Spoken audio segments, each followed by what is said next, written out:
Atatürk'ün ölümü diye video atmış YouTube'a. Açtım dinliyorum. Tamam, nasıl ölmüş Atatürk? Ben de merak ettim ama Kadir Mısıroğlu'ndan bazen dinlemek iyi olmuyor. Diyor ki Atatürk'ü mezara koymuşlar diyor. Başını kıbleye çeviriyorlarmış. Atatürk yine de böyle dönüyormuş.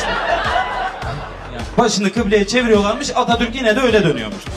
Şimdi arkadaşlar, ben diriyken Allah'ı reddeden insanla bir sorunum yok. İnanmayabilir. Kendi problemi.